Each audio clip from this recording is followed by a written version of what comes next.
Hello friends, I am Seema Sharma from Tutorpedia. Assessment for learning part 7 के अंदर second year के लिए जो क्वेश्चंस की सीरीज़ चल रही थी उसके अंदर नेक्स्ट पार्ट है, पार्ट नंबर 7। ठीक है, क्वेश्चन से स्टार्ट करते हैं। क्वेश्चन नंबर फर्स्ट है इसका, the technique of the measurement which measures the teaching objective and learning outcomes is. कौन सी टेक्निक है मेजरमेंट की जो कि टीचिंग के जो भी टीचर्स ने ऑब्जेक्टिव्स डिसाइड किए होते हैं और जो लर्निंग आउटकम्स उन्होंने डिसाइड किए होते हैं उनको मेजर करने में हेल्प करता है। ठीक है, जो भी स्टूडेंट्स के लिए हमने फिक्स किया था कि इतने टाइम पीरियड के अंदर इनको इतना सिखा दिया जाएगा, तो वो लर्निंग आउटकम्स जो स्टैंडर्डाइज्ड हैं, जो हमने अपने लिए स्टैंडर्ड सेट आउट किए थे, उनके क्या आउटकम्स हुए, क्या रिजल्ट्स हैं, क्या कंक्लूजन है। ठीक है, उसको टेस्ट करने के लिए कौन सी टेक्निक है मेजरमेंट की जो यूज़ की जाती है। ठीक है, option number 1 target test, option number 2 objective test, option number 3 assessment, option number 4 that is achievement test. ठीक है, answer is option number 4 that is achievement test. इसे अचीवमेंट टेस्ट कहते हैं। Then comes a question number 2, BS Bloom has grouped how many major categories of cognitive outcomes of education। ठीक है, education के कौन कौन से कॉग्निटिव आउटकम्स जो हैं। ठीक है, कॉग्निटिव पता है ना, जो हमारे मेंटल एबिलिटीज़ से रिलेटेड होते हैं, these are called the cognitive outcomes. ठीक है, तो जो कौन कौन सी मेजर कैटेगरीज हैं, BS ब्लूम ने कौन सी मेजर कैटेगरीज के अंदर उसको डिवाइड किया है। ठीक है, that is option number 1 5 categories में, ऑप्शन नंबर बी सेकंड है इसके अंदर 2, सॉरी ये आई लिख दिया है, कोई नहीं, वो रिटन टाइपिंग एरर हो गई, इट्स ओके।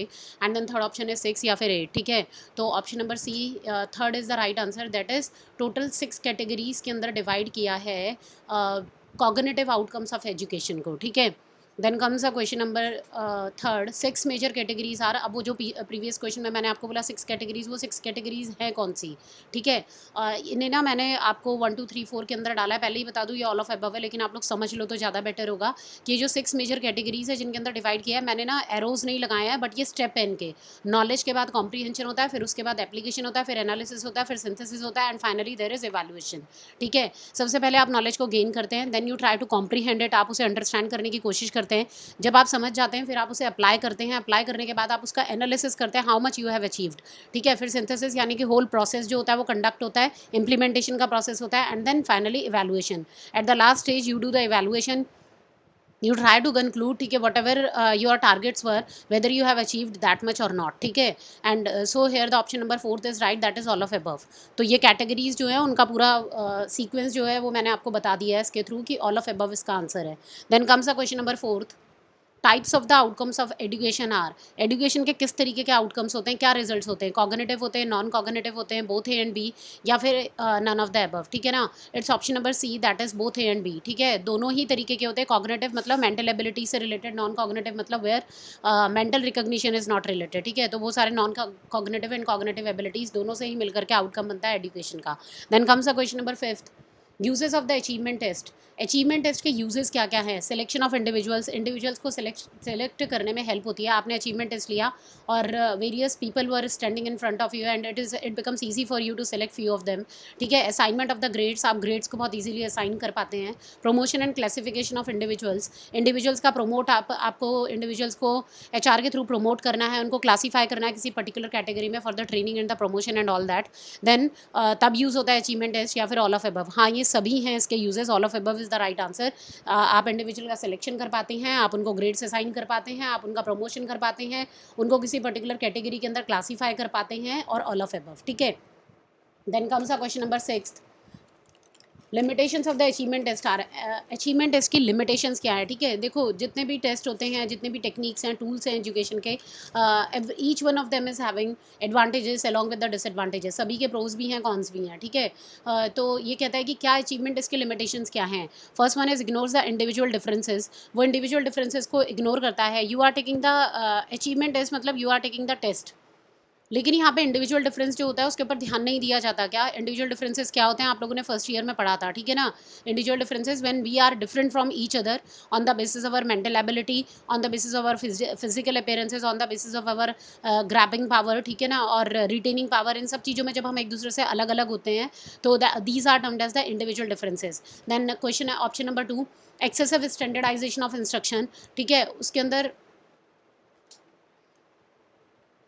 एक्सेसिव स्टैंडर्डाइजेशन हो जाता है इंस्ट्रक्शंस का। ठीक है, इंस्ट्रक्शंस जो होते हैं वो बहुत ज़्यादा दे दिए जाते हैं अचीवमेंट टेस्ट में।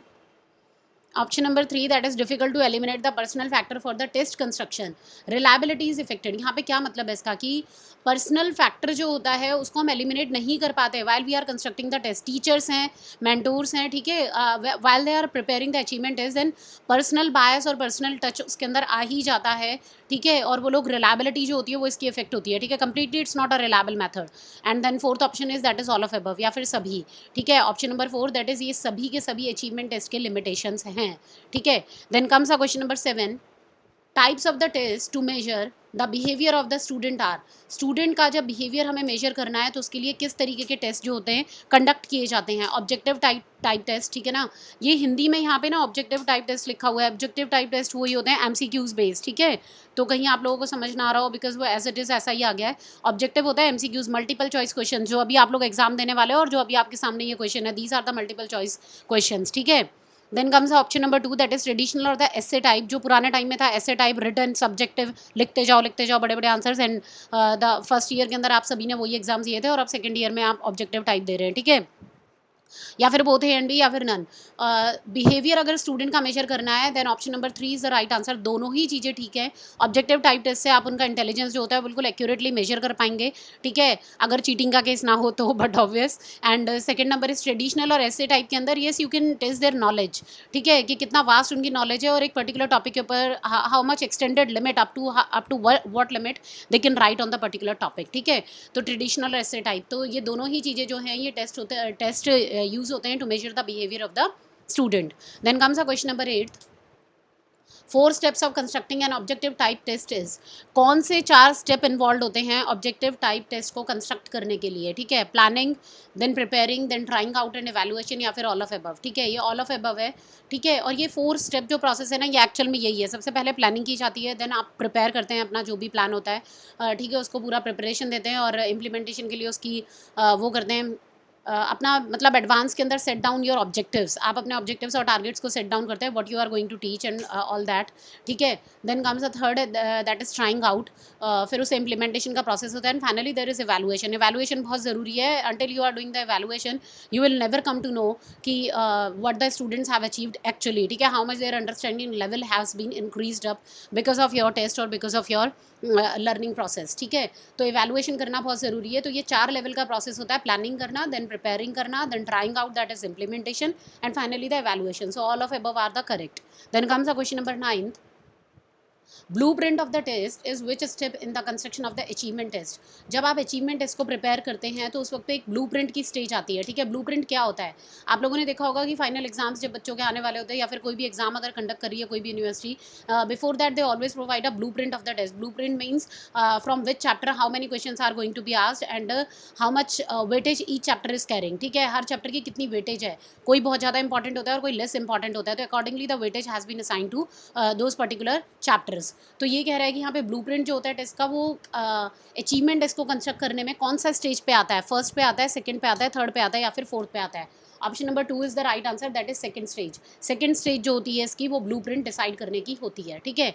Then comes a question number 10, how many steps are involve in the construction of the achievement test. कितने स्टेप्स इन्वॉल्व होते हैं अचीवमेंट टेस्ट को कंस्ट्रक्ट करने में, ठीक है। 2 होते हैं, 3 होते हैं, 4 होते हैं या फिर 5 होते हैं। देखो मैं यहाँ पे आप लोगों को बता दूँ कि इसके अंदर 5 अचीवमेंट टेस्ट के जो कंस्ट्रक्ट करने के जो प्रोसेस होता है उसके अंदर 5 स्टेप्स इन्वॉल्व होते हैं। मैं थोड़ा सा आपको डिटेल में बताना चाहूँगी और सुन लीजिए इसे। सबसे पहले अचीवमेंट टेस्ट को डिज़ाइन किया जाता है, ठीक है। अचीवमेंट टेस्ट को डिज़ाइन करने के लिए क्या है, इस स्टेप के अंदर weightage of each objective, her objective के अंदर जो आपने वेटेज डिसाइड करनी है वो देखते हैं आप, ठीक है। Bifurcation of each unit into the sub units and the weightage to each sub unit and what type of the questions are to be taken. किस तरीके के क्वेश्चन आप एक यूनिट के अंदर और उसकी सब यूनिट के अंदर डालेंगे, ठीक है, और कितनी कितनी वेटेज आप उनको असाइन करेंगे, ठीक है। सब यूनिट्स भी तो होती है, यूनिट के अंदर भी तो टॉपिक्स होते हैं, एक पर्टिकुलर फर्स्ट यूनिट है तो उसके अंदर भी 10 टॉपिक है अगर, तो उन 10 यूनिट्स को आप कितने कितने मार्क्स असाइन करने वाले हैं। तो डिजाइनिंग करना पूरे अचीवमेंट टेस्ट की, that is a step number 1। Then comes the step number 2 that is the blueprint of the test, जो अभी अपने प्रीवियस क्वेश्चन में किया, ठीक है। इसके अंदर क्या होता है, ब्लूप्रिंट के अंदर मैंने आपको बता दिया वही टैबुलर फॉर्म के अंदर पूरा चार्ट और फॉर्मेट बनता है and the number of the questions और उनकी कितनी कितनी वेटेज होगी it is assigned along with, ठीक है। Then comes a third step that is framing the question. Third step के अंदर क्या किया जाता है, क्वेश्चंस को फ्रेम किया जाता है, ठीक है। क्वेश्चन को प्रॉपर ऑर्डर के अंदर अरेंज किया जाता है, सीक्वेंस में अरेंज किया जाता है, ठीक है। And questions are formed according to the average student, according the weak and the intelligent student, ठीक है। अब क्वेश्चंस के भी 3 कैटेगरीज डिवाइड की जाती हैं। एक एवरेज स्टूडेंट होते हैं, एक बहुत ज़्यादा वीक स्टूडेंट होते हैं, और एक हाईली इंटेलिजेंट स्टूडेंट होते हैं। जैसे कि अभी आप लोगों ने पीछे अपना नोटिफिकेशन पढ़ा था बीएड का, तो सीआरएसयू ने भी डिक्लेयर किया है कि जो आपका क्वेश्चन पेपर होगा, it will be accordingly 33%, 34%, and rest of it will be difficult, easy one, moderate and difficult one. की पासिंग एवरेज मार्क्स तो सभी के आ सकते हैं, इतना ईजी तो टेस्ट बनता ही है 33%, that every one can gain that much and easily they can crack their exam. Then the फिर उसके बाद आता है मॉडरेट लेवल, तो उसके अंदर 34% मॉडरेट होगा, means some of them can do it and few of them can not attempt it, ठीक है ना। And then come the highly intelligent students के लिए होता है कि most of them can attempt it, और कई सारे तो कर सकते हैं और बाकी सारे छोड़ ही देंगे उस क्वेश्चन को, ठीक है। तो इतना क्रिटिकल हो जाता है, ठीक है। तो फ्रेमिंग द क्वेश्चन को कैटेगरी वाइज डिवाइड करना। देन स्टेप नंबर 4 इसके अंदर होता है असेंबलिंग द क्वेश्चंस को असेंबल करना, ठीक है। जब आपने सारे के सारे क्वेश्चंस फ्रेम कर लिए हैं, now you are finally assembling them, उनको असेंबल करना, इकट्ठा करना for the ease of the student. And then question should be proceed from the simple to the complex, फिर सिंपल टू कॉम्प्लेक्स के ऊपर वो प्रोसीड करता है, ठीक है। मतलब पहले ईजी वन होंगे and then gradually the complexity will increase, ठीक है। Then comes step number 5, that is instruction, and the last step is you have to provide the instruction. कोई भी टेस्ट करने से पहले हम इंस्ट्रक्शंस दिए जाते हैं, गाइडलाइंस दी जाती हैं, and these instructions are step number 5। आप कितना टाइम अलॉट हो रहा है, मैक्सिमम मार्क्स जो है पर्टिकुलर टेस्ट कितने कंटेन कर रहा है, ऑल क्वेश्चंस आर कंपलसरी और नॉट, ठीक है, सभी कंपलसरी हैं या नहीं, या फिर only 4 of them or 5 of them you have to achieve, you have to write down, okay। and then student must write their name and the roll number on the text booklet, और क्या उनका serial number होगा, उनका centre code होगा and all that. तो जितने भी instructions होते हैं वो हमारा स्टेप नंबर 5 के अंदर आते हैं, ठीक है। तो अचीवमेंट टेस्ट का कंस्ट्रक्शन वेरी इंपॉर्टेंट है ये, ठीक है।